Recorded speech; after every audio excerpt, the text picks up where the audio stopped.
እስኪው ዮና እንኳን ደህና መጣ። እንኳን ደህና ቆየ። የቦንጋው ገበሬ እንዴት ነው? ሁሉ ፒስ አማን ነው። እንኳን ደህና መጣ። እንኳን ደህና ቆየ። ዛሬ ከየት ተገኘ? አለው ያው እንግዲህ እዚህ ግቢ ስመጣ መቼም ሁሌም አዲስ ነገር ሁሌም እንደ አዲስ ያው ዴሪ ፋርም ፕሮግሬሲቭ ነው ታውቂያለህ። እንዴት ነው? አለሁልህ። እንዴት ነው?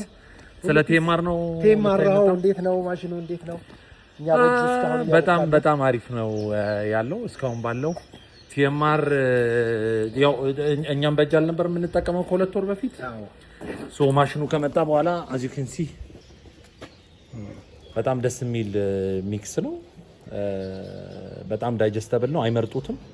በጣም ሁሉ ነገር አንድ ሆኗል። ኤቭሪቲንግ አንድ ሆኗል። እኩል ነው የሚፈጨው፣ እኩል ነው የሚያደርገው ፓርቲክሎቹን።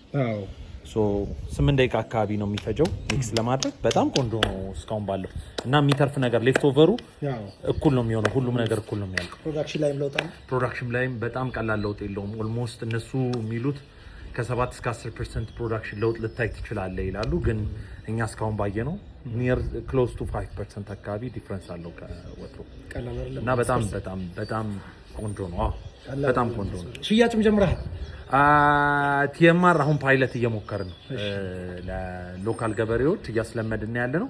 ምክንያቱም የሰው ኃይል ይቀንሳል። እንደምታውቀው መኖ አብዛኛው ዴሪ ፋርመር በውሃ በብጥብጥ ምናምን የለመደው ሰው የሰው ኃይል ይቀንሳል። ለከብቶቹ ምቹ ነው። ለዳይጀሽን ሲስተማቸው ይሄ ነው ብዬ አልነግርህም። በአግባቡ ጤነኛ ምግብ ይበላሉ፣ ውሃ ይጠጣሉ፣ ኳሊቲ የሆነ ፕሮዳክሽን እንዲታለቡ ያደርጋል። በዛ ላይ ደግሞ የሰው ኃይልም ይቀንሳል። 10 ጊዜ ጭማቂ ከአንድ ቦታ፣ ምጥን ከአንድ ቦታ፣ ሳይሌጅ ከአንድ ቦታ፣ ሳር ጭድ ከአንድ ቦታ፣ ሚነራል ከአንድ ቦታ ከምታመጣ ዋንስ ሚክስ የሆነውን መኖ ሎካል ይላሉ አርብቶ አደሮች። ጀምረናል በተወሰነ ደረጃ ሬንጁን እያሰፋ እንሄዳለን። አሁን አዲስ አበባም እንደ ፓይለት እየጀመርን ያለ ነው።